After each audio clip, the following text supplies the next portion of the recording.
যত বেশি আপনি পাপ করবেন, যত বেশি পর্ন দেখবেন, যত বেশি মাদক খাবেন, যত বেশি জুয়া খেলবেন, যত বেশি অহেতুক সময় নষ্ট করবেন, যত বেশি আপনি অন্যের ক্ষতি করবেন, ঠিক আছে, নিরপরাধ মানুষের উপর নির্যাতন করবেন, যত বেশি আপনি পাপ করবেন, পাপ এই পাপ করতে করতে করতে মানুষের অন্তর কঠিন হয়ে যায়।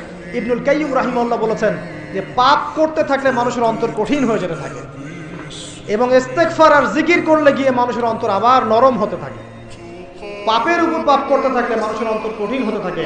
এ বিষয়ে রাসূলুল্লাহ সাল্লাল্লাহু আলাইহি ওয়াসাল্লাম বলেছেন, যখন মানুষ একটা পাপ করে কলবের মধ্যে একটা কালো দাগ পড়ে যায়, যখন আরো একটা পাপ করে আরেকটা কালো দাগ পড়ে যায়, এইভাবে যখন পাপ করতেই থাকে তখন পুরো কলবটাই কালিমা পূর্ণ হয়ে যায়। এই অবস্থায় যদি সে তওবা করে আল্লাহ পাক মাফ করে দিবেন। যদি এই অবস্থায় তার মৃত্যু হয়ে যায়, তার আত্মাটা থেকে দুর্গন্ধ বের হতে থাকে, যে আত্মাটা কবজ করতে পর্যন্ত মালাকুল মউত মানে ঘৃণা পোষণ করে।